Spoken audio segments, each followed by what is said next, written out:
Welcome back, listeners, to another week of Tits Up. I am Megan, and I am joined by my fabulous co host, Sam.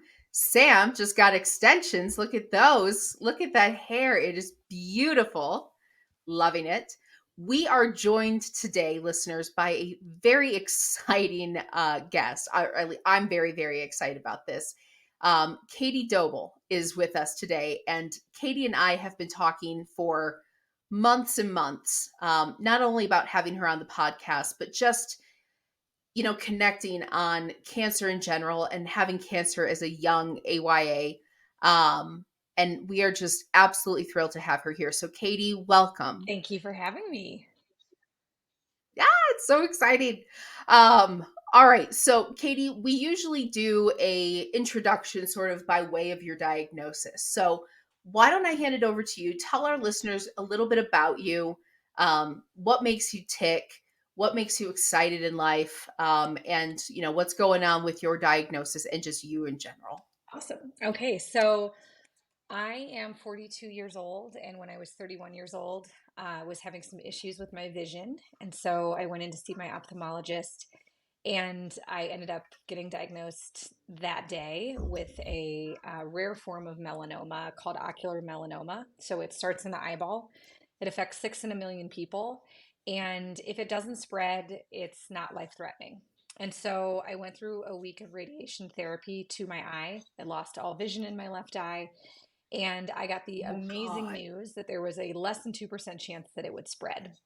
So, my first cancer diagnosis from the day I was diagnosed to the day they took out the plaque, their patch on the back of my eyeball was 22 days. And I was like, cool, I'm a cancer survivor. Like, got that done, check that off my life list, and we're good to go. And unfortunately, a year and a half later, I was getting biannual liver ultrasounds to monitor my liver. If it does spread, it typically spreads to the liver. And the one in April of 2014 was clean. And when I went in November of 2014, they found 12 suspicious lesions. And I was diagnosed with stage 4 incurable cancer.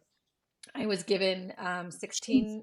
16 months to live, and that sort of hijacked my 30s. So I was 32 years old at the time. I was 1 month shy of my 33rd birthday, and that's sort of the start of my real cancer journey. I mean, that really impacted has completely changed the course of my life. My first doctor, we asked her about clinical trials. So with rare cancers, clinical trials are typically the best course of action. And because there aren't a lot of studies being done, there aren't a lot of options. There was one FDA approved option at the time. So my dad is a physician, and he asked her, well, what about clinical trials, to my first oncologist? And she said that would be very expensive. And if I didn't have my dad, I would have just said okay, because you're the authority, because you're the one who has the advanced degree, and I would be dead Right. right now. But thank God I have my dad, and he spent every waking moment on the phone with doctors all over the country, from UCLA to Memorial Sloan Kettering in New York City. And I enrolled in my first clinical trial in January of 2015, um, at Memorial Sloan Kettering in New York City. I spent the first 5 weeks of the year living there, which was actually pretty cool. It was kind of my first one of my first cancer perks, what I call the really cool things that come from cancer, and there are a lot of them. Um, and then in the meantime, I was planning a wedding, which I think we'll talk a little bit about. And Yeah. I was working. My company that I worked for at the time had an office in Midtown, so I would go to my doctor's appointments in the mornings, and then I would go into a Midtown office. Made a really great lifelong friend who worked in that office that I'm still very good friends with to this day. Another cancer perk. And by day, I'm a recruiter. I'm a headhunter, and so my what makes me tick in life is connecting people and providing resources to people. I think I've proven that to you. It's my superpower. Yes. I love I love connecting people. I call myself a friend hoarder. I bring people into my network, and then I remember, like, I have a horrible memory, but like if you need something, I'll be like, wait, I've met someone, and then I can usually figure out who it is, and I want to put you in touch. And if I learn something, especially a hard one lesson, I want to share that with people so that they're not left figuring it out on their own as I was. And so what I've really been able to do with my cancer journey is take it and try to give lessons to other people so that they're not having to figure it out on their own. So I am still a headhunter. The rest of my 30s was, I tell people I spent my 30s trying not to die. I was in 4 clinical trials in total, and from New York City to two in Denver to one in Pittsburgh at UPMC. I did a couple of traditional therapies as well, kind of intertwined with those treatments. And in 2020, during the pandemic, I entered my 4th clinical trial at UPMC, called TIL therapy. It's a form of cell therapy. Really intense treatment, Yeah. responded really well to that. I had one festering problem, is what my doctor kept calling this one tumor. All the other tumors were shrinking or disappearing, and this one was kind of growing, but it was hollowing out from the inside. And so in September of 2021, my doctor said, we're just going to cut out this one tumor. Naturally, I named the tumor Uncle Fester, because that's what he kept, the festering problem.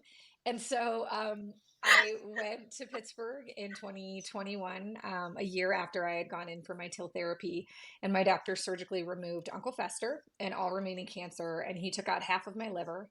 And when I woke from that surgery, he said the words that we once thought we would never hear, which was, "We got it all, Katie. You are no evidence of disease." I was Oh God. um, 39 at the time, and and I've been no evidence of disease for over 2 years now. So I'm very, very grateful. I've taken everything that I've learned. Yes, yay!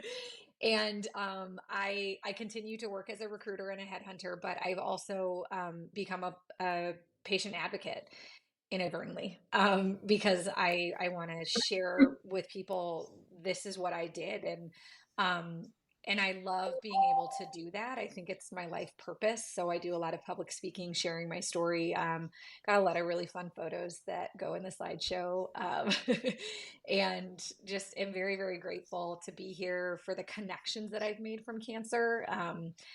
I have so many cancer friends. It's hard, as you all know, to to be in the cancer community, but it's also really rewarding and very. I'm just grateful for all the people that I've met. So yeah, that's me in a nutshell. First, I I love the cancer perks Yeah. thing. Every time you and I have talked, there seems to always be like a hashtag cancer perks. Yep. And there really are. Like, I mean, in any bullshit thing that you find yourself dealing with in life, you can usually find some silver Yes. lining. Like for me right now, I just had surgery like a week ago, and I had to it was a reconstruction surgery. And what they do is they have to like basically lipo fat from other parts of your body. And then, there was some other stuff going Yeah. on with this surgery. But in general, I'm like, okay, so I get a little bit of free lipo. Like Hmm. it's not a ton, but Take you it. know, cancer perks. Cancer perk. I'll take it. Absolutely. Yes, Yeah. cancer perks. I love that. And really the friend hoarder thing is one of my favorites. I kind of feel the same just about like myself Yep. in general. Um, I have so many different types of friends from different walks of life, and it makes life so much more exciting. But you really have been just so integral with introducing Sam and I to so many different people that we've had on this podcast before, and it's absolutely wonderful. Yes. So I'm so in love with that about you. Yeah. So you talked about clinical trials, and that's something that we haven't talked about much Hmm. yet on this podcast.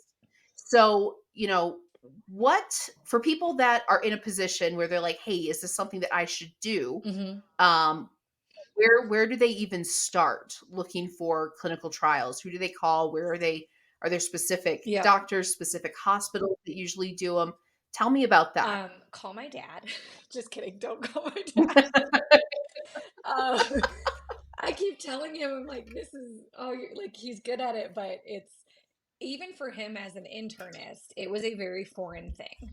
It's not like he, like, innately knew because he works in medicine. Like, he had to figure it out. But what I tell people is if you're breast cancer or a rare cancer, find out who the top doctors are in the country. And I always tell people cast a very wide net, um, because you want every single, especially if it's a rare disease or a rare subset of breast cancer, you want every doctor to know who you are. When I met Dr. Kamula, who's at UPMC in Pittsburgh in 2019 for the first time, he walked into the office, and he said, Katie, it's so nice to finally meet you. I've been following your case for years. And girls, I was like, right? Yeah, he knows who I am. Like, I felt so cool. And then I was like, oh my God, Katie, like, snap out of it. He's a freaking oncologist. Like, you do not want, that's not cool. That is not cool. But the truth is, he knew about me because I was a squeaky wheel. And that's another thing that I like say, like, you have to be the squeaky wheel. You have to talk to everyone. I end up coaching a lot of patients, especially in the melanoma space. And sometimes patients will say, well, like, well, I'm already talking to this doctor, so I need to see this through first. And I'm like, no, no, no, no. You need a plan B, you need a plan C. You just because you're starting this treatment and you're talking with this doctor here, you still need to be making moves over here as well. And it's hard to do that. And it comes from a place of privilege to be able to do that. And I recognize that as well. We were able to fly to New York City to get an opinion. We had the insurance coverage for that. And that's something, there's a lot of inequities in our medical system, in our healthcare system, which are, I mean, that's a whole other can of worms. So everything I say today, I try to be sensitive to the fact that there are some people who cannot afford to do that, or don't have the resources, or don't have the education to know how to navigate that. But what I Yep. tell people is there's clinicaltrials.gov where you can search your illness and who and where are trials being done. There are different Okay. fa- I'm gonna link that up for our listeners. I will link that in okay, the description. there are phases of clinical trials, and they have clinical trials for diabetes and nutrition and smoking and cancer and sleep apnea. Like, clinical trials are not just for cancer. But some of them, there are different phases of clinical trials, and there's phase 1 to phase 4, I believe. I'm not an expert in this area, so please don't anyone quote me. But some of the phases, you could be getting a placebo drug.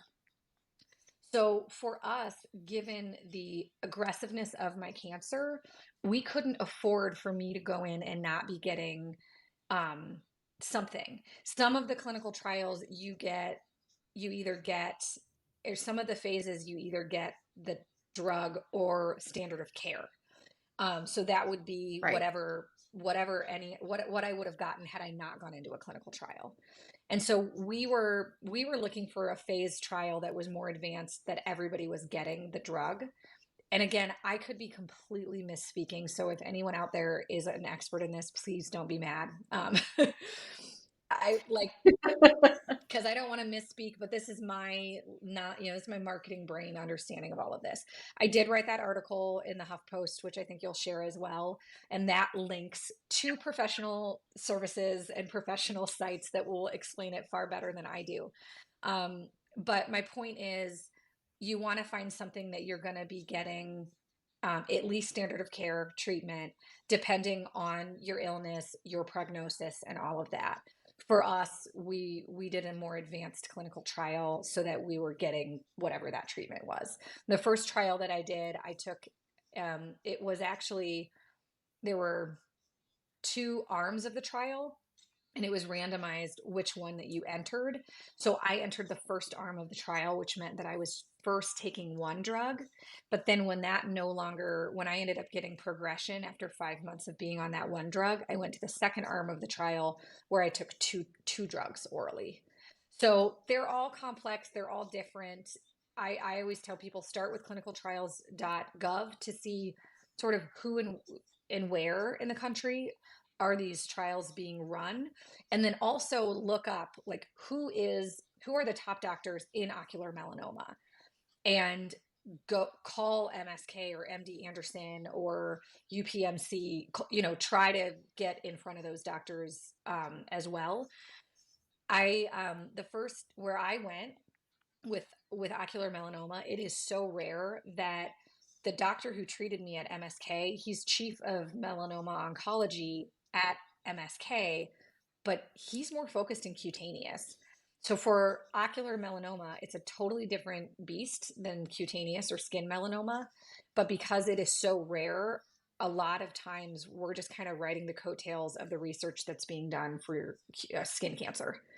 And what Yeah. works for the masses in skin cancer doesn't always work for our rare subset. So there's a lot of layers and complexities to navigating, but I just my thing is talk to everyone. Don't just start with one doctor, and then when that doesn't work, 8 months later, you're way back to the drawing board. You want a doctor who is seeing that strategy. That is a strategy we learned from Dr. Pesto at Memorial Sloan Kettering.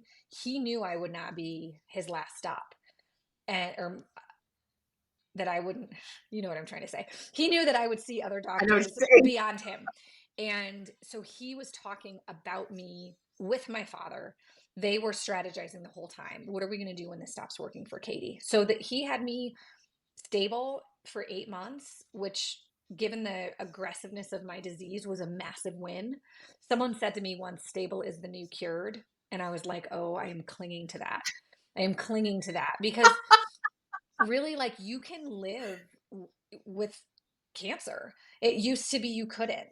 And Yes. in today's day and age, like, you can if you can keep it at bay. So all I kept thinking was buy me more time. So they bought me 8 months. And then because of Dr. Pesto's foresight, because of his strategy, when it was time, when I was eliminated from that trial, he's like, all right, here are the next players. I'm going to make introductions to this doctor, and you're going to go there, and that's what's going to happen next. There are some buttheads out there, for lack of a better word, who think, I don't want you talking, I'm going to take offense if you talk to another doctor. I know of a doctor who will fire you as a patient if you get a second opinion. That's rare. What? It's rare and it's not okay, and I get really fired up about that. But thankfully, I have built this incredible team that has always, they've been worried about me as a patient, not me as a number for their clinical trial. And so I have only wonderful things to say about MSK, UC Health in Denver, and UPMC, and the network that they've created for me and the support that they've given me as a patient. I wouldn't be here if some of them took offense to that. There's no room for ego. It's very, very, very rare, I want to say. But you have, like, if a doctor is getting questioning or seemingly offended of you getting a second opinion, that doctor does not have your best interest in mind. Gots to go. Yeah. I that's wild to me. I mean, it makes sense. There are some industries Mm-hmm. in general that I can think of where ego plays a Yep. really, really big role. Yes. And in medicine, I understand that a lot of doctors tend to have, and I don't mean this the wrong way, but like kind of a God complex, like you have a problem and I am the one that can fix Mm-hmm. it. I am the one that can keep you alive. Yep. But that's it, medicine is not the place for that. Mm-mm. This is people's lives. Like they could literally die. Mm-hmm. And so I would think as a doctor, you would want to kind of combine brains with a Yes. bunch of other doctors to figure this out for Yeah. somebody. Um, okay. Thank you for talking about that clinical trials. Yes. Cause like I said, that's something we haven't touched on and that's really, really important. So everything that you talked about, I'm going to go back through this. If there's any link that I can post, I will put that in the description Okay. for our listeners. So if you're in the car listening to this, you don't have to write it down. Don't get in a car accident. I'll put it up for you. Um, so talking a little bit more about, let's go to like the personal side Mm-hmm. of things. You gave us what your diagnosis was, what you were doing for the clinical trials and everything, just keeping yourself alive, Yep. like you said, in your 30s. Um, but you were telling me a while ago, te- I won't go into it. You tell us about your relationship with your husband and what that looked like at the time of your diagnosis. You go for Okay. it. So I love this story. as a headhunter, I managed to find my husband on LinkedIn. I Not a dating app, not my intent. I was trying to get his business, And I but I saw his picture and I'm like, oh my God, what a doll face. Like I was just like immediately melted when I saw his picture. And we met between that small window of my stage 1 and my stage 4 diagnoses. And so I was diagnosed in June of 2013. 22 days later, or May, I think I was diagnosed, finished my treatment in June, lost my vision, had this awesome red scooter, had to sell it because it's probably already not safe, but really not safe with one eye. And I was single and dating, dating pre-cancer was hard enough. And then dating post-cancer was really hard. And I remember meeting this guy like before I had my radiation. And he said to me, your current situation doesn't seem conducive to starting a romantic relationship. But if you want to reach out to me when you're done with all of this cancer stuff, I'd love to see you again. And I was like, Fuck yeah, I was like, you. fuck you. I was so mad. And like, that is literally what he said to me. And so so October is when I met Nick, and I had gone on some dates, and I was kind of like not talking about the cancer thing because I'm like, that's a lot of baggage to drop in a first date. And I didn't usually make it past a first date. So like, I'm like, let's just not even go there. So Nick and I were, messaging via LinkedIn, and we ended up meeting for a networking event and or networking meeting. And from the second I met him, like I knew, I'm like, this is it. This is what I've been looking for. And it was a wonderful evening, and I slipped and I mentioned that I had just sold my scooter, and he's like, well, tell me why did you sell your scooter? And I was like, well, like I had cancer. It's like not a big deal. And he was so concerned about my scooter. Like he was completely unfazed by the mention of cancer. He's like I need to understand why you got rid of a red scooter. Like what? And so he knew what was happening. And we had been dating just shy of a year. We've been dating just over a year when I got my stage 4 diagnosis.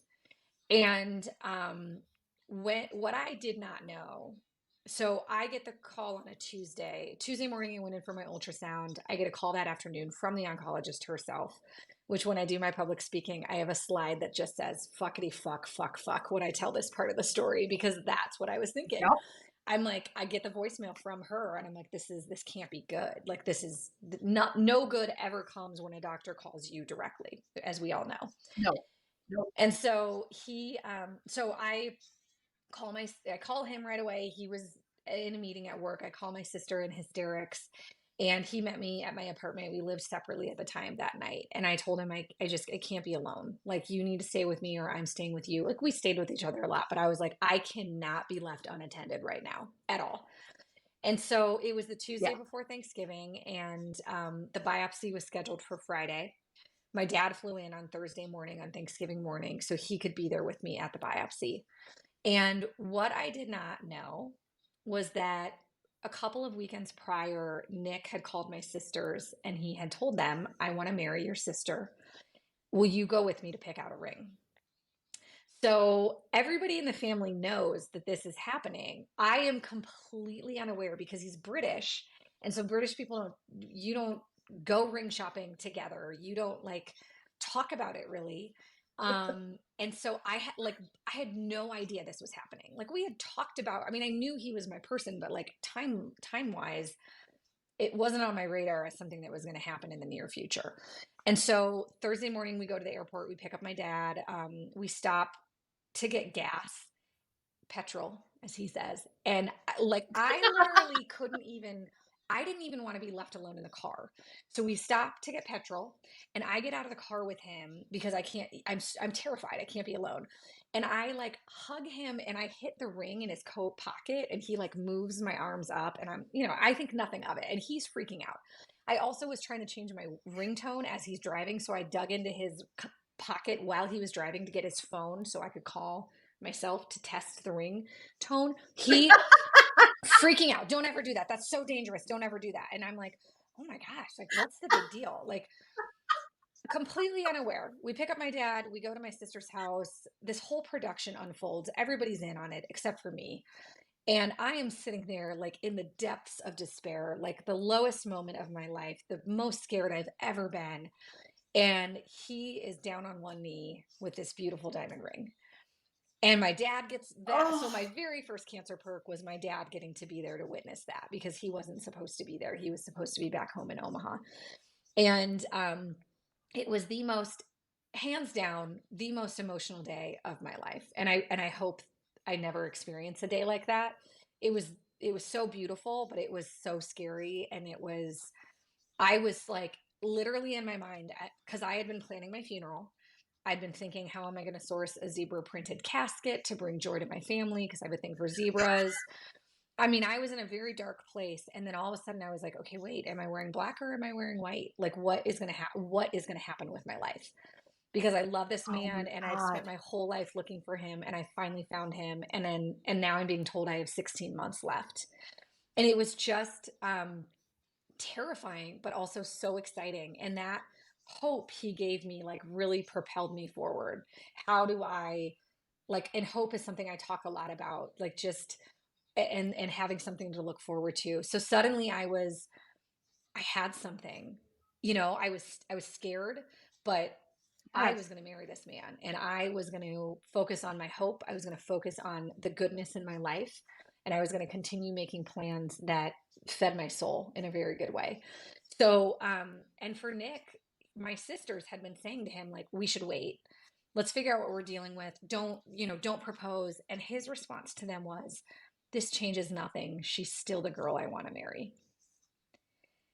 So Oh my God, my fucking heart. yes. So I Oh, tell people I hit the husband jackpot. Like he was in it with me. And my dad, my poor dad, because as a physician, he knew my prognosis. Side story, my mom died of pancreatic cancer when I was 15 years old.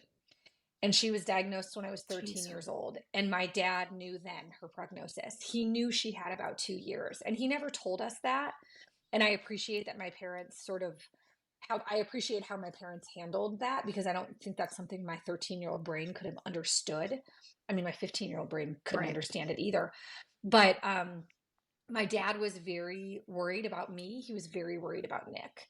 And he had the day of my biopsy the day after Thanksgiving where I am like just on cloud nine.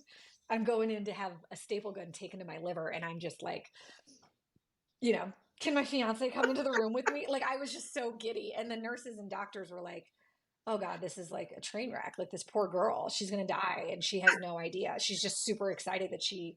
Oh my So my dad talked to Nick that day and said, like, do you understand what's happening here? And Nick and I were both just sort of we just refused to sit and dwell um in that darkness. And we just, we never really talked about it, but we just kind of committed, like we're just, we're gonna fight this. And that's it. So that was the engagement. We decided we would get me into a clinical trial. Really, for the month of December, we didn't really talk at all about when are we going to get married. Like we moved in together right away. We just kind of kept, making plans, but we were more focused on getting me into treatment. And everybody kept, when you get engaged, everyone's like, "When's the wedding?" And I just was like, "Listen, people." I sent a very and this is on my blog that you can share. I have an amazing therapist and I met with her and she helped me craft a letter that I sent to my friends and family that said, this is what is going on with us and this is what I need from you now. And that's one of the big things that I've learned. I've really found my voice. I learned how to own the narrative thanks to the help of my therapist of this is what's happening and here's what you can do to help me right now and here's what I need from you. Um, and I share that letter on my blog, and I've had a lot of friends and family who are going through any traumatic, life-changing event. I will tell them, take it verbatim, take it and send this to your, tweak it to your name, but send this as sort of Yeah. this is what you have to be very direct with people. And so the message was Yes. basically, this is what we're going through. Please do not ask questions about wedding planning right now. We're very excited to be engaged, but like we are focused first and foremost on getting Katie in treatment. It was telling I'm a very social person. So people were like getting the news and they're like, like, can I take you to coffee? Can I take you to dinner? Can we get wine? I'm like, no. Like when you're in survival mode, you can't be social. And so I had to say, like, I know it's not like me, but I am taking a hiatus from anything social right now. Like, please do not take offense if I decline your offer for lunch. I do not have the bandwidth, and that's a word I use a lot. And I think it's something that if you've been through something traumatic, it really resonates. You have like limited bandwidth. And when you're dealing with a crisis, you can only handle certain things. And then when you get into treatment, you get a little bit of breathing room and you then have a little bit more bandwidth to maybe focus on diet or focus on getting married or whatever else it is.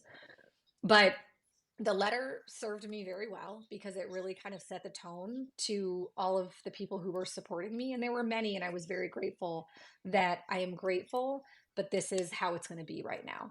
So, November was the diagnosis.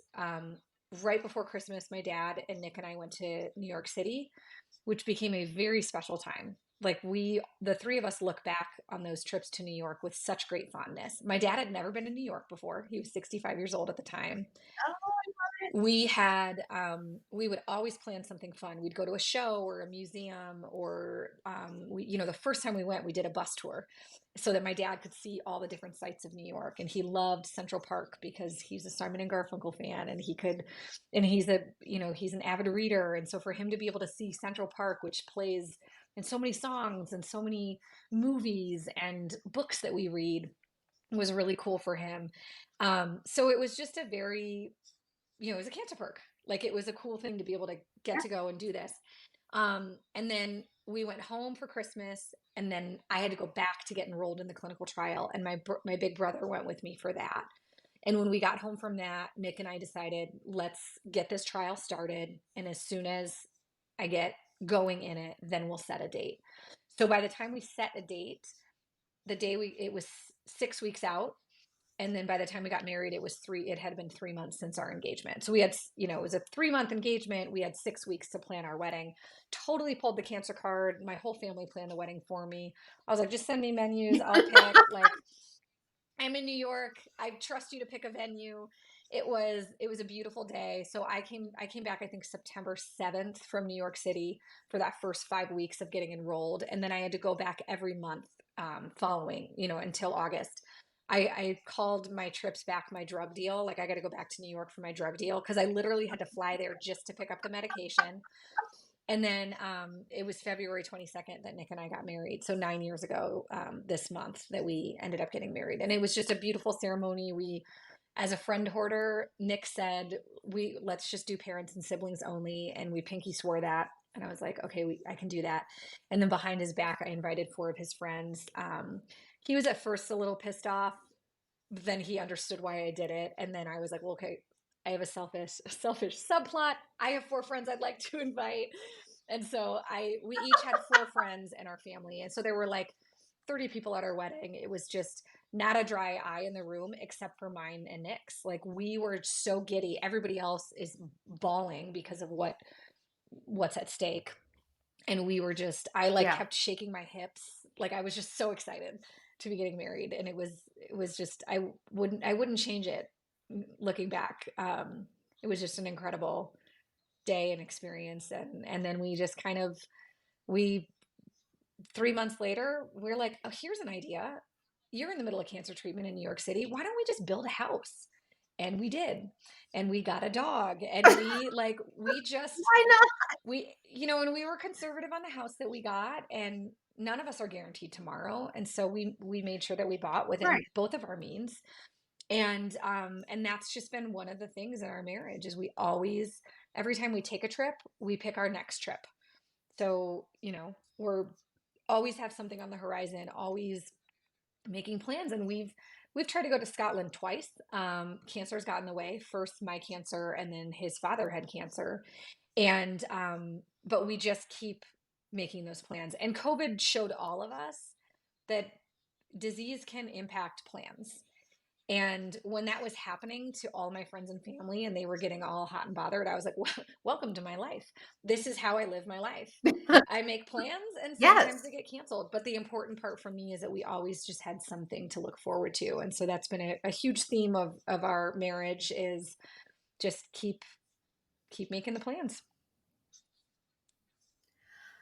First of all, that is the most amazing story with the two of you, He's a like you sweetheart. and your husband. I'm so obsessed with that. It's also such a for people out there listening to this that are dating or, dating doing like first dates or they've been dating somebody for a long time.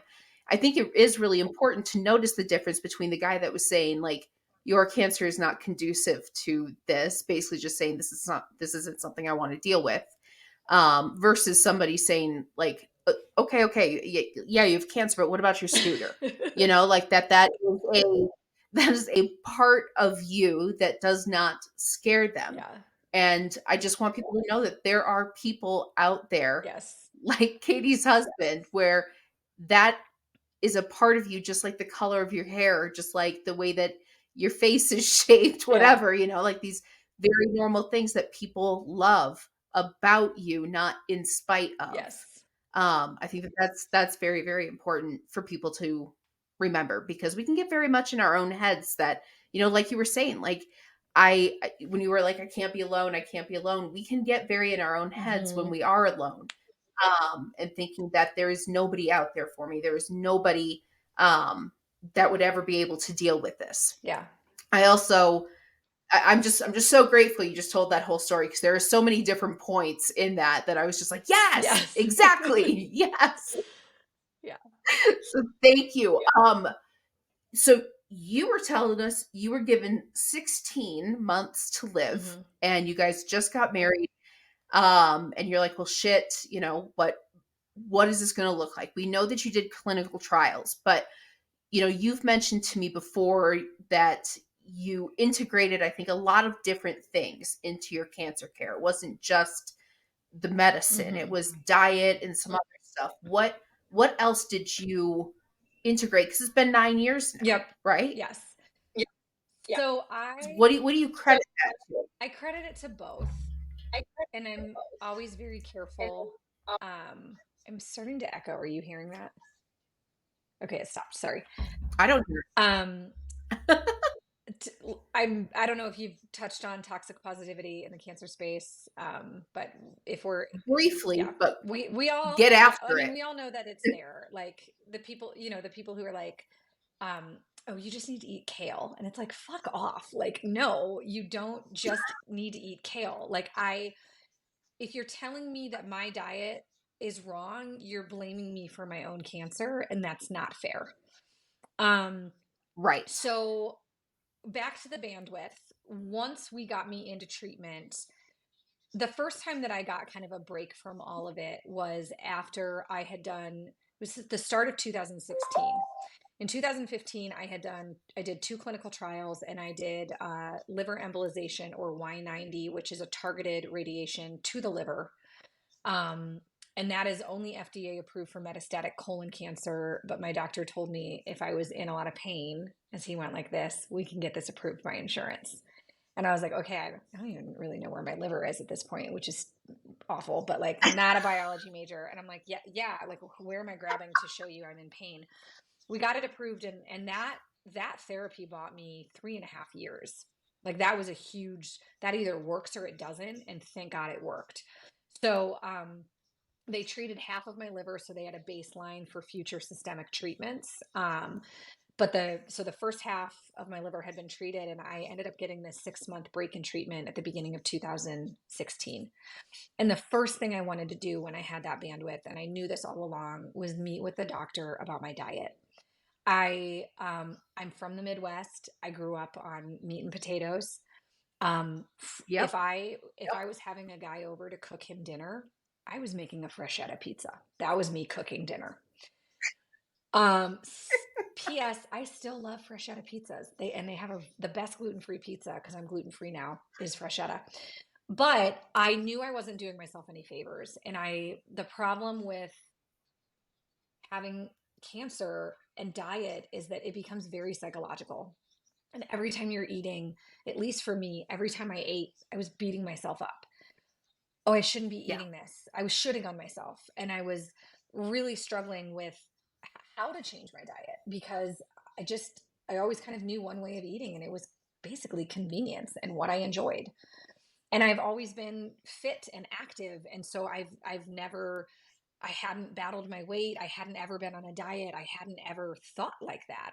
To me, I just ate what I ate. And so I actually talked to the doctor who did my liver embolization. I confessed to him, I was like, I'm struggling. And he said, I need you to call my friend, Dr. Edward Career. And I have a whole blog post on him as well. And Dr. Career is based in Colorado, and he works with advanced staged cancer patients. And I went to see him. And the day I went to see him, my dad was in town. And my dad ended up staying with me. He usually stays with my sisters. And I didn't want my dad to know what I was doing because my dad, very traditional Western medicine doctor, always kind of poo-pooed that diet had anything to do with your health. And so we had a doctor's appointment that afternoon with my oncologist. And I said, well, I have this other appointment in the morning. And he's like, well, what is it? And I was like, oh, I can't lie to my dad. So I told him what it was. And he said, oh, I'd really like to go to that with you, Katie. And Nick was going with me. And we had this complete role reversal. And I said, Dad, I don't want to hear a peep out of you. It was just like what he used to say to me when I was little. And he said, no, I'll keep my mouth shut. And he did. He sat there and he didn't say a word. He didn't tell Dr. Career that he was also a doctor. Dr. Career is a Western medicine doctor. He works at Skyridge, and he ended up studying integrative medicine when he got his own cancer diagnosis. And so he understands both worlds and the importance of both worlds. And he gave me homework. He said, I want you to read this book called The China Study. And what I needed at that point was I needed the science behind it. I needed to understand why I needed to be eating healthier. So we get in the car, and then he does blood work, and then based on your deficiencies, he recommends supplements based on that. And so I used to take like 30 pills a day. And I have scaled it back. I now take like a multivitamin, but I was taking curcumin and green tea extract and um, NAC, and I mean, just like I was Yeah. taking so many different supplements. But we get in the car, and my dad says, "What was that book again?" And my dad read the book, and he called me about halfway through, and he said, "I get it, Katie. There's something to this. I get it." And he also said to me later, he said, you needed to control something. You were being told when to go to the doctor. You were being told when you were getting scanned. You lose all control when you're in the thick of it. And he said, you needed something that you could say, I'm in charge of this. And he's right, I did. And I needed kind of something to focus on that was going to have a positive impact, to feel like I was doing my part. So I read the China Study as well, and it's super geeky, like really scientific. So I like read the first half and then probably skimmed the second half because it was way over my head. But it gave me like the facts that I needed to know and understand why a plant-based diet is better for us. But the biggest thing that I learned from Dr. Career was 80/20. He said, I'm not expecting you to go full on vegan. What I want is for 80% of the time for you to eat super clean, as clean as you can. And then the other 20%, if you want that blizzard from Dairy Queen, go for it.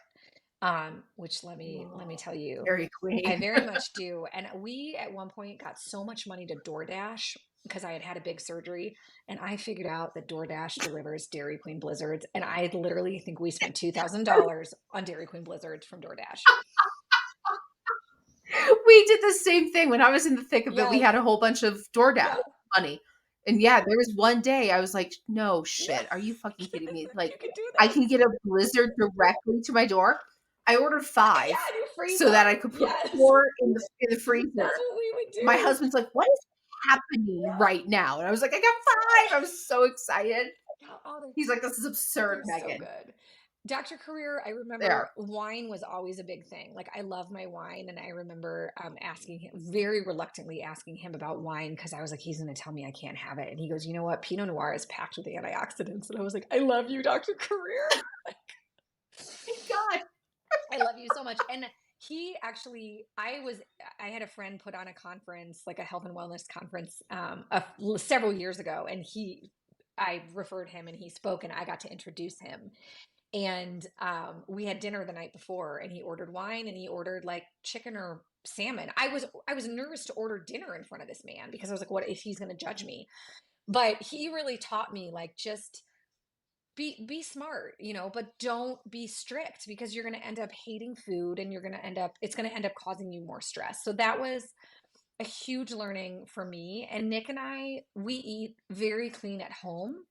We do Pizza Friday every Friday. I make a pizza, gluten-free pizza from scratch. It is, and like it has cheese on it. And that is like a sacred tradition. It started during the pandemic. We just did it last night. But generally speaking, we eat pretty clean. And I'm not as strict as I was in the thick of my treatment. And actually, one of my treatments caused me to be dairy intolerant. So I would order things vegan, but then I'd be like, can you add bacon to that? And then the server would be like, what? Like, because it was easier to say vegan because vegan is dairy free and people, it was just, Right. anyway. So Right. I was always getting servers to be like, huh? Like, does she Don't know? try to make sense of Yeah, it. like Don't don't try to try. make sense of it. Just put Yeah. it in. Just put in the Yes. order. So anyway, but that's, S yeah. okay. And then I've also Are done, there any other things that Oh, yeah, yes. go for it. So I've tried everything. I've tried body talk. I've tried Reiki. There is actually a nonprofit, and I can share with you the link, but there is a nonprofit that does free Reiki for cancer patients. And they match Reiki masters with people going through cancer treatments. And I do a lot of self-care.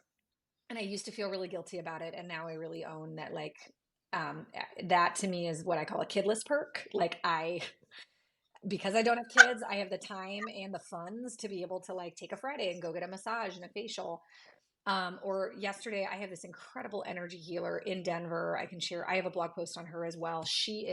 Oh, God, please do. She Yes. combines Reiki, massage, cupping, meditation, and acupuncture. And of all the things I've done, like Reiki is my favorite. I love Reiki. And that, if you don't know what Reiki is, it's just, I can't even explain it, but it's like energy work. And she combines it all. And she is just an angel. And her name is Joanna, and I love her. So I go to Joanna regularly. I'm gonna need you to send me her Yes, name, or I mean, her number. Yeah, absolutely. for I sure. go to her regularly. I just went and saw her yesterday. And Reiki, you don't have to be in person. So I did the Reiki, and I'll write myself a note to send you both of these. I did the Mm. Reiki sessions through this nonprofit during the pandemic. And it was so nice to be able to get some self-care because I couldn't go get a massage or a facial or see Joanna. So I could do this over the phone with this woman who would practice this on me. And this was like right before I was going into my fourth clinical trial. And it was just those things, they do or don't resonate. Nothing is right or wrong, but you have to kind of figure out what works for you and Yep. like honor that and allow that. And I mean, it's something that I continue to do, especially with Joanna and all that she offers. I also have worked with my acupuncturist for 10 years now, and he's in Denver and he's amazing. And I see him very, very consistently. I see him every like 4 to 6 weeks. And I love acupuncture, and he has me on the grossest tasting herbs on the planet. But like, I do feel like that's been a big part of keeping me going. And he's also like part therapist. Like, he's become a very, very dear friend. And when I go and I see him, we talk about everything. And he really helps me to he helps me. He's an endurance athlete, so he helps me kind of figure out what exercise should I be focusing on right now. And exercise has been another huge part of what I do. And I've finally learned, after I ended up last January and February, I was doing Orange Theory, and I was literally feeling like the fittest I had felt pre-cancer. I felt like my body, I finally had my body back. And I know that anyone going through cancer knows what it's like to feel like your body is not who it was. Yours. It's not yours. Yeah. So Yeah. I was feeling super strong. I was doing Orange Theory. I was like running on a treadmill again. I don't have an ACL. Like, I was so excited. And last March, I developed a diaphragmatic hernia, as one does, um, which Like you like do. you do, which is super rare. I Googled it and it like only happens in babies. And what happened was when the doctor took out half of my liver, my colon kind of migrated up and my colon was like punching a hole and did punched a hole in my diaphragm and it would get stuck in my diaphragm. So I'd have these Oh my episodes of God. being really sick and I would say to Nick, I feel like something's stuck. Oh, it was my colon in my diaphragm. And so I ended up undergoing, I was speaking at a conference called Patients as Partners in Washington, D.C. in March of last year. I ended up in the ER twice. And the second time I was in the ER, they were like, we have to transfer you to a trauma center. We cannot even handle this surgery. You are having surgery today. And I had this major surgery. I asked when I left, I was like, was this a major or a minor surgery? Because this incision was about 4 inches, and my other incision is like a J shaped that's like almost a foot long. So I'm like, Yeah. it's just so Yep. little. And they're like, honey, we had to cut in between your ribs and like this was a major surgery. And so I was at first really discouraged and mad because here I had gotten so strong. And then my sister said to me, but think about how much quicker your body's going to recover because of how strong you got. So that is my motivation now when I exercise. I want to get strong because none of us know what's going to happen next, what our bodies are going to Right. endure. And so for everybody is motivated in different ways to work out. For some it's a mental health break, for some it's how they look physically. I think for all of us it's a combination of a lot of things, but for me my main driving factor in exercise is get my body strong, for whatever comes next. So I think it's really important for just me. I'm just speaking for myself here to hear that. Like I have such a I was gonna say love-hate relationship with exercise, but hmm it's mostly just hate. yeah, There's no real love there. you love it when I you're done with your workout. I like it when I'm done. Yes. I like it when I look good, but like I had such a like I was bulimic when I was younger and like I've always just had such a big problem with my body. hmm Um and then cancer Yeah. adding on to that and feeling like she's not even mine, like my body and my mind are two separate entities. hmm um that was really tough, and I am just now getting to the point where I don't look at exercise as a punishment to myself. Like that's what it always was. hmm I ate what I ate and then I had to punish myself for eating that Yeah. by working out. And I know that that's very fucked up. No, I got a but therapist. I'm yes. working on it. But like that's how I always saw it. Yeah. Like I am just now getting to that point where I see it as a means to an end, and kind of like what you were talking about. Like I need it to be in good shape because at any point we all know, it could come back. Yeah, we don't. It Yeah. could come up again. And how can I prep my body to be in the best possible, I guess, shape, but I don't actually mean shape, but like the best possible position hmm to deal with any of that. Yeah. And that was just for me, it's really important to hear that Yes. because when I think of working out, I get so depressed about Yeah. it and downtrodden. No matter what I do, it's never going to make a change and I'm always going to look like X, Y, or Z. And that's hopefully there are other people out there listening to this that like resonate with this instead No, of everybody just thinking like Meg's got like some residual childhood trauma here, because I do. But but we what were all you do it for different reasons. And Yeah. there is a hate involved. And then you see people who like love working out and you're like, what's wrong with me? Why don't I love doing this? And I think kind of like finding and understanding your why is really important. um and for all of my friends it's different. A lot of my friends who are moms, that's their alone time. And so that's why Yeah. they need that space to be able to just like get into their own heads and do something and move their bodies. And what I've loved about Scott, my acupuncturist, is that he's helping me understand as my body is healing from these things, what I need. Because I just don't, do I need cardio? Do I need strength training? How do I combine it? And what he taught me was as women, as we age, and especially my understanding with breast cancer and some of those treatments is that it can cause wait, what's the word? Yes. Okay. Osteoporosis. That's what I was about to say. And I'm like, am I making up words? Um, And Yeah, so I mean, I'm in menopause, yes, yes, so, like, what it automatically just starts, like, so much earlier eating yes. away at your bones, and they get really And weak. I was Yeah. perimenopausal from one of my treatments, but plot twist, it went away, and then my period came back, and now I bleed for like 5 to 6 days every 18 to 22 days, and I'm like, this is super cool because I can't even have kids, and like I know now what menopause looks like because I was having the hot flashes and the emotional mood swings, which was the most fun for my husband. Um, Mhm. but anyway, Scott has helped me. Like, I do a lot more strength training now, and I actually really like strength training. I hate cardio. And so I'm like, okay, this is good because now I can like, but I'm learning, and I'm always learning, and he's always kind of helping me. And I think it's hard to know where to start. We have a Peloton, and their programs really help me like stay on track and like know what to do, because it's also hard to be like, well, what do I do? Like, I see the weights, how, where do I lift them, like what, Right. so anyway, none of it is easy, and it's a constant thing that I'm working on, but I also don't want it to control me or to own me or to be obsessive about it. So it's this fine line of like getting your routine and knowing what is going to work for you, and knowing Yeah. what you're not going to hate. I know which Peloton instructors I hate. I'm like, their style is way too intense for me. Like, I can't. I love Tunde, but like that woman, I'm like I'm like, I can't do her classes anymore.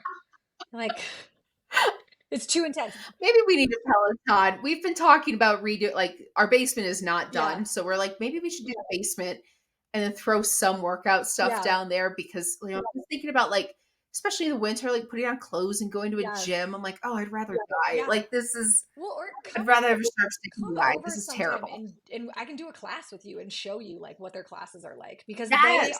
they're great. And I do ClassPass, the lightest version like of membership, so that I can do a bar class or Pilates or something to switch it up like twice a month. But yeah, That's such a good idea. I will come yeah, over. no, that would be so fun. I do want you to show me that. I've just never seen it in Yeah. person. Um, you have since your diagnosis and since you've gone through all of these clinical trials and everything else that you've explained, you have, it sounds like, been invited to a ton of different places to speak. You've written a number of articles on different topics. One that I found particularly interesting, it kind of ties into a previous episode that we have with Courtney, who is an attorney, but it's about, like estate planning, planning for when and if, Yes. as we Not all if, do, when, like it is. when, Yeah. yeah, we're all going to. Yep. But you wrote that. You wrote you mentioned a HuffPost article on clinical trials. You have a website, and I have it pulled up right here. It is called Love Your Future Happy Self. Yes. And I have read through that. You have your blog on there and everything else, but tell us about, first of all, why do you do the writing? Some people really don't like it, some people love it, and it's the thing that gets them through. Hmm. And how, explain all the writing and everything Yeah. to me, and tell our listeners where they can find you and where they can find some really, really good resources that you've encountered over the years. Um, the first time that I wrote was after my first diagnosis. I found myself really kind of struggling to process, it was this like 22-day whirlwind. And then I kind of went back to life, and I was suddenly like blind in one eye and running into walls, and no longer able to catch a ball. But I was, in my mind, it was just, what just happened to me? And where do I go from here? And Yeah. how do you process that? And so for me, writing is how I processed it. So I started writing. I didn't have a blog at the time, and I ended up, from start to finish of my diagnosis to finishing treatment, I broke it into 5 parts, and then I created a blog, and I like distributed it like once a week for 5 weeks. And I got a really, really good response, mostly from friends and family who just like loved the insight and the intel of like what that, like really walking alongside that and seeing what that was for me. So really great feedback from that. And when I got my stage 4 diagnosis, when I had the bandwidth, as I think it was probably 2016 or 2017, I found myself repeating myself. And I decided I'm going to start this blog so that I can when somebody comes to me and says, my best friend just got diagnosed, what do? I can say, read this blog. The top 10 things to Yeah. say or not say to a newly diagnosed cancer patient. You know what? Don't tell them all the people you know who died of cancer, because that does not help us. Doesn't help. Certainly Does not not help. interested in that information to the guy standing behind me at the post office who decided to tell me all of that. And there are a slew of things of like just what you do, how you help. I have a coworker of mine, former coworker, who messaged me one day and she said, Dave and I are dropping off groceries at 5 o'clock. Does that work? And she drops off groceries and I said to her, oh, that was really sneaky, because you made that really hard for me to say no. And she learned it Yeah. from Sheryl Sandberg, her book. I can't remember the name of her book, but she wrote a book after losing her husband. And that was one of the things that she learned, is that some people will say like, well, what do you need? Or I'm here for you. Like, call me if you need me. And like, when we're in it, one, we don't even really know what we need. And then two, you're putting the burden on us of having to ask for help. And so Right. if someone gets diagnosed, one, don't ask them questions.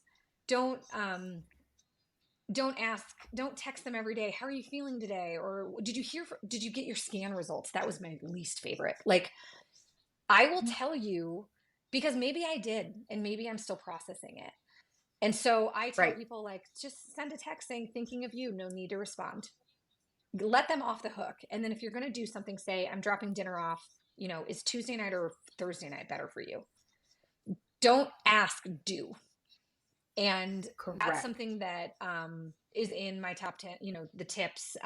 Back to the writing in the blog, like I'm learning all of these things and I'm like, I need to like write this down and I need to make it easy to share with people, so that and now I get contacted a lot.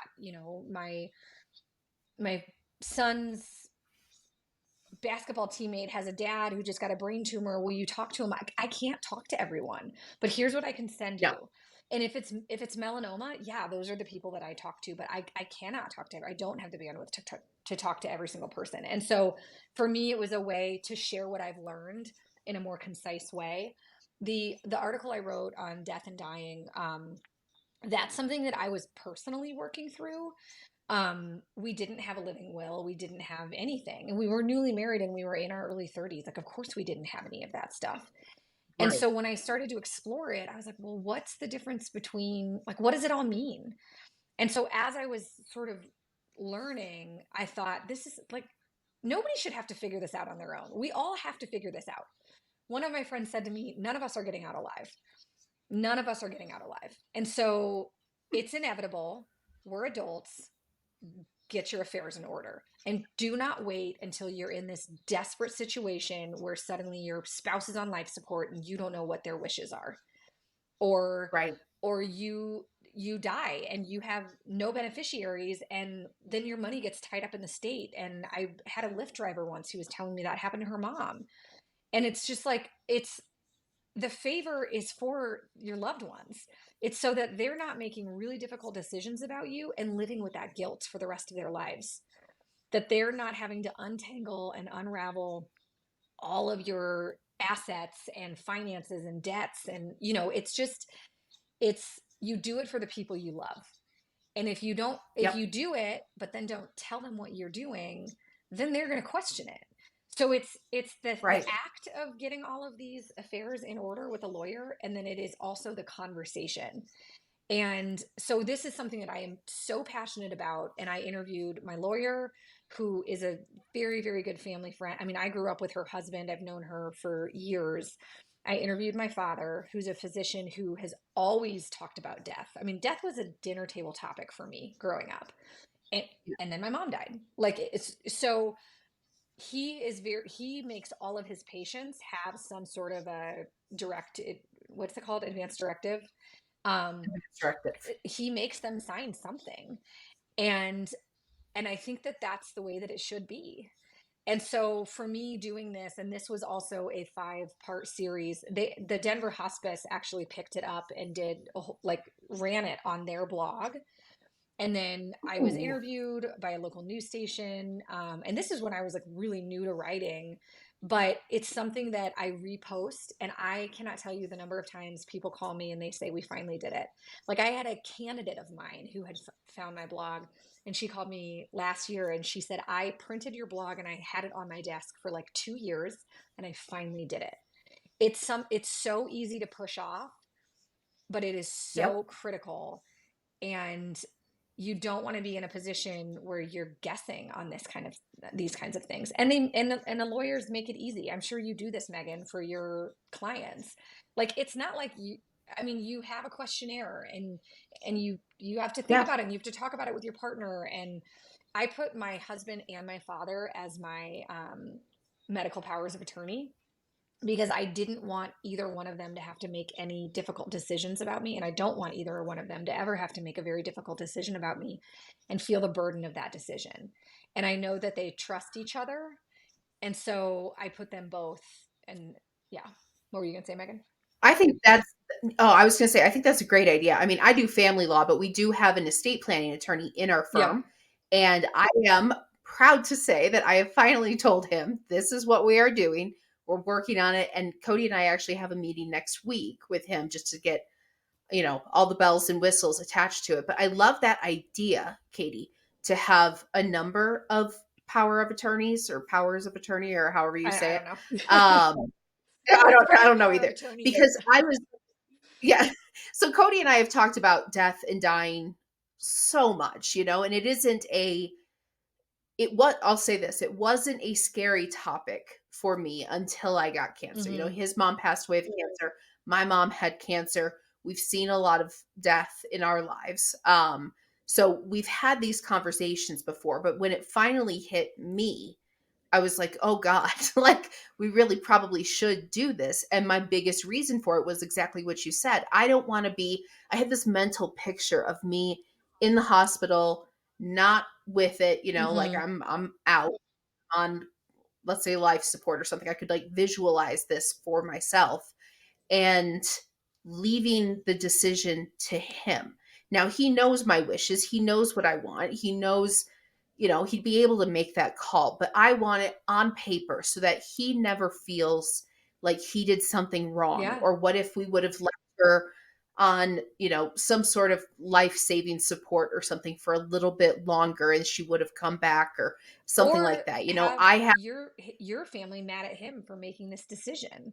Like you want a paper exactly, trail exactly. so that nobody, It, because there's a lot of space for hurt and blame when somebody dies. Yep. I mean, I put it that, keep me alive. If it comes to that, keep me alive for long enough for my Yes. family to come and say their Yeah. goodbyes and then, Yep. and call it a day. Yeah. But that Call it was, a life. death. Call it a life. There Yeah. we go. Well done, Megan. But yeah, it's just stuff that you don't it was never a scary thing for us to talk about when it's other people, of Yeah. course. But then when it's you, Yep. you wanna I want to do him the Hmm. favor of Exactly. not having him. But I also really like the idea of multiple ones because I wouldn't want my parents to feel left out of Yeah. that call if they're still around. Yes. I want that to be I'm their baby. Yeah. Well, Like I feel like everybody should be and involved. that's why you also, in addition to having the paperwork, need to have that actual conversation, because I had the conversation with Nick and my dad, because there it can be tricky, and that could leave opportunity for conflict, or they might not agree. So you can't have like the highly emotional family member and like you have to kind of get the right players together to do that. Yeah, But you need to make sure that they verbalize together with you why you're making that decision and what that looks like. um and I very much trust my dad and my husband to do that together. But you have to make sure yeah, that if it's not discussed, then one might read it one way and one might read it the other, and it could cause problems. So it's just very delicate. I mean, the whole thing is yeah. very delicate. Yes. And it does nothing but favors to them, Exactly. like we said. Yeah. All right, so we are coming up on time, which is like a huge bummer for me because I just want to talk to you for hours and hours about everything.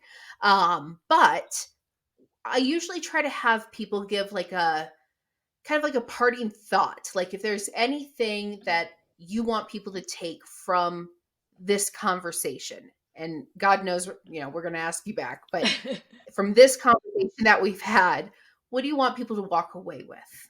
So Nick, my husband, found this quote. Jimmy V, he was a famous basketball coach. Jim Valvano was his name, and he died of cancer. And he gave this famous speech where he said, "Don't give up, don't ever give up." So Nick actually bought the sweatshirt. Like he has a sweatshirt that says Jimmy V, don't give up, don't ever give up. And when I was leaving the hospital for TIL therapy, we put that on a board, and I have a picture of me bald holding that. And that for me is like, just there's always hope, no matter how dire or grim your diagnosis is, there is always hope, and just cling to that. Don't let any doctor ever take that away from you. And it's not foolish or naive to hold on to that. So that's kind of my message. That's why we keep making plans. That's why we live our lives the way that we do, of just keep looking forward and don't ever give up. I love it so much. Thank you so Yes. much, Katie. Thank you guys so much for It having makes, me. absolutely. It just makes my heart so happy to finally have you on. Yay. Um, so I like I said, I will go back through for all of our listeners. I will link in the description everything that we've talked about, maybe even a few other things that we didn't quite talk about. I'm going to have a bunch of links for this. And thank you so much, listeners, for tuning in for another week on Tits Up. We look forward to talking to you again next Thursday. Thank you, Megan and Sam. Thank you, Katie.